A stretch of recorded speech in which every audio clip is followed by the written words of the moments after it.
Hello ladies and gentlemen, Nick here, Happy New Year, and welcome to my final video of 2022. I hope you're all having a good New Year's Eve, or if you're watching this after, happy 2023. Um, so, Initially my last video of the year, or last videos technically, was going to be the Doctor Who Am I review for the Universals and its link video on this channel. However, just a few days ago, the Time Agent crew announced that the final episode of Time Agent Divinity, aka Series 4 of Time Agent, was going to be dropping today, after a bit of a delay due to technical errors from its initial release in October, on Halloween to be precise. In fact, actually, it even been delayed to then due to the fucking pandemic, from a possible 2020 release. So, thanks to the COVID pandemic, this episode has been delayed to initially Halloween this year and then to today. So this is my reaction to the long-awaited season finale of Time Agent Series 4 Divinity, Episode 3, The Shattered Visage. And I feel like I'm not dressed for the occasion, so if you just bear with me 1 second, or however long it takes.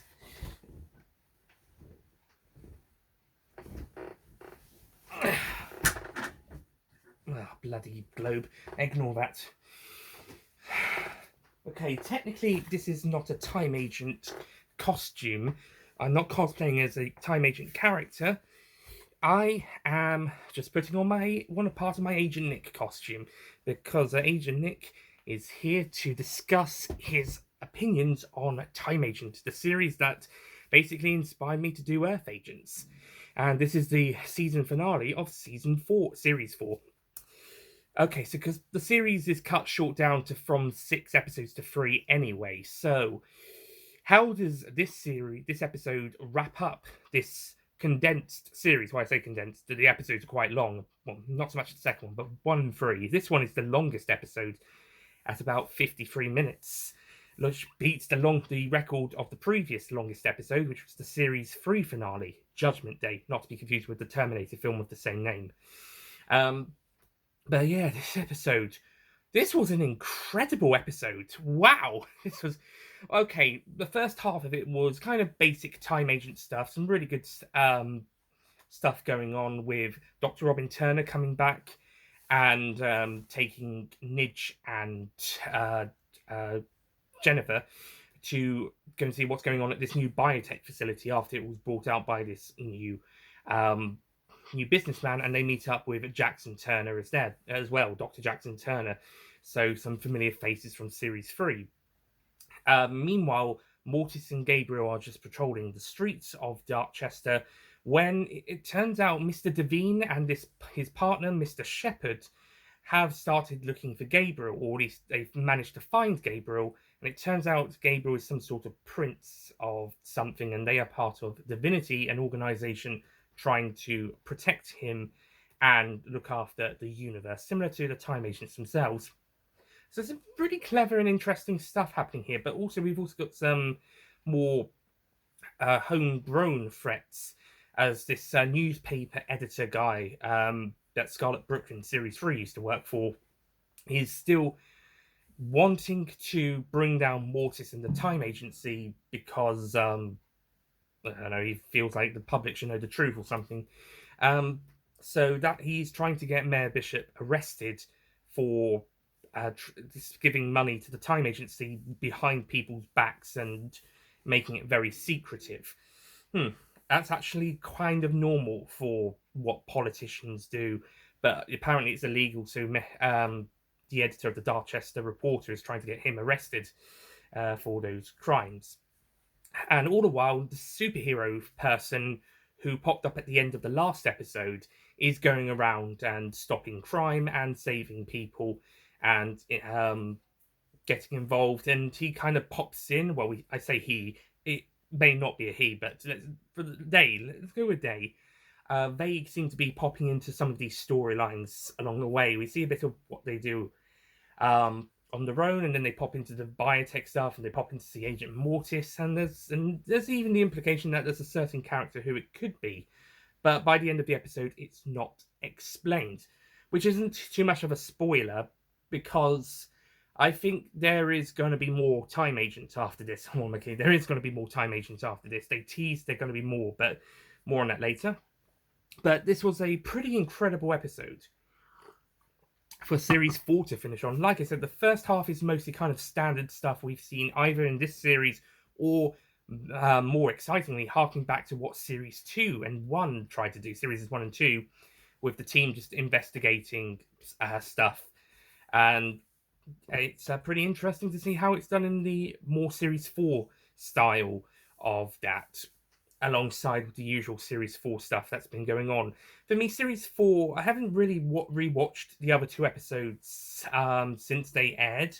I don't think I've got to rewatch those two episodes. But for me, episode 1 was a pretty good start to the series. But I don't think I was quite back on board within the magic of Time Agent that I had experienced throughout when I was initially watching the series, and for many of my rewatches over the years from 2013 onwards. Granted, maybe I overwatched the series, so maybe the return wasn't going to be as exciting when I actually saw the episode as when it actually happened, as exciting as it was for it to return. But episode 1 was still a really good episode, and I was really glad to see the series back, and looking forward to seeing how it would pan out. Episode 2 was definitely what I was looking for with this series, and it was really, really good. This one, I think, tops both and is now a possible contender for strongest episode of the series. I still think Judgment Day is the best episode, but this one's now a new contender for that because, again, the first half is mostly some of the same stuff we've seen before, but from the first two series, but with the Series 4 style, and that's keeping in track of what the previous two episodes did. I'd be worried if it wasn't, actually. But as it goes along, it gets really good, and it already is really good, but it gets really, really good afterwards. And the ending, the last 13 or to 15 minutes, is pretty incredible. And I think most of it will tease Series 5, if there is a Series 5, or whatever's to follow in 2023, because it's teased there is going to be more Time Agent in 2023. Series 5, maybe those unused episodes that were planned for the second half of Series 4, or maybe just one last final episode to wrap things up, in a way. We shall see, but 2023, there will be more Time Agent, unless production gets delayed again. Fucking pandemic. But yeah, this was a pretty great episode. Great to see some of the stuff that we're used to, but in the new Series 4 setting, and great to progress the Series 4 story as we're going along, and it even kind of wrap things up in a way. I'm wondering if some of the stuff from those unmade episodes that were going to be planned for Series 4, but then when the episodes were condensed down to 3, I'm wondering if plot elements of those ones seeped into the other ones. Maybe not so much with episode 2, because that was more or less mostly done back when they were initially filming in 2012-13, but in terms of the first, and especially this one, I'm wondering if they might have used plot elements from them to kind of tie up the series, but also leaving stuff open for a possible following series, or at the very least, one more final episode, which will feature a certain main character to make their long-awaited comeback, perhaps.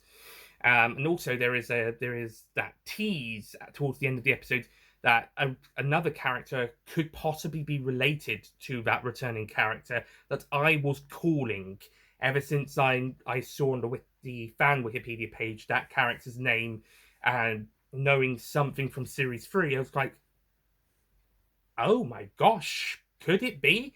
And it's looking ever so slightly more so that it could be. I could be right about this. I won't go into details about it in here because this is just reactions. I'm trying not to be too spoilery, but I have a sneaking suspicion that I might be right about a theory I've had for quite a while, even before the series aired. But yeah, overall, this was a pretty damn great episode. Really enjoyed watching it. Enjoyed all the Series 4 stuff that's been happening, in this episode, but also I enjoyed the last two episodes. More so this one and the last one than the first. But then again, I need to rewatch 1 and 2 and this one. I've got to rewatch all of series 4. But yeah, I did like episode 1. I'm not saying it was bad or anything. I'm just saying at the time it wasn't as it didn't capture the room magic as much, but that might be due to overwatching the series and then having a bit of a break.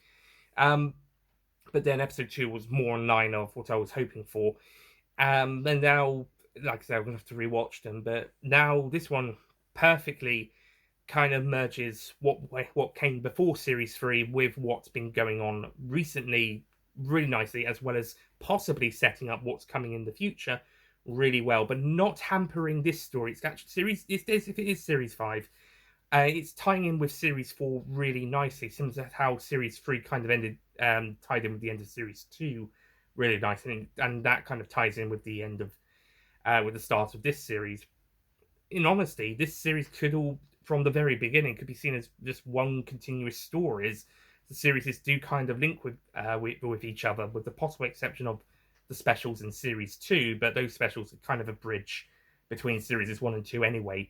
So yeah, it's a, like I said, it's a pretty great season finale for Divinity series 4, and I look forward to seeing what series 5 or whatever they've got next coming down the line brings us, because that was a pretty epic ending. So yeah, looking forward to it. But the rest of the episode was also damn brilliant as well. The first 30 to 40 minutes was a pretty damn great episode, but those last 13 minutes, man, those were the best bits. But that's mainly probably partly setting up the next series or whatever they've got planned. But there's still some really great stuff in this last episode that both resolves some stuff from the first 2 episodes, as well as also keeping it going for whatever they've got planned in the future, and also telling its own story in its own right. And I think it managed to do its job brilliantly on all fronts. So that's it from me. Thank you so much for watching. I will review Time Agent Series 4. It will be either on this channel or Universal's. Thomas Aidan James reviewed the first 3 series on that channel, so but as I'm a fellow Time Agent fan, I might be doing them, or we might do them together. We'll see how it goes, or he might do them. I will definitely do them on this channel if I'm not doing them there. In the meantime, you can check out his video on Universals, as well as also my own videos on this channel with the Time Agent playlist of the Time Agent vlogs I did back in 2017 for series 1 to 3, plus specials, as well as a few other bonus stuff, including spin-offs and bonus episodes, etc., as well as the reactions to episodes 1 and 2 of this series. Thank you so much for watching, and I'll see you guys next time, Time Agents and Earth Agents. So long for now, and Happy New Year.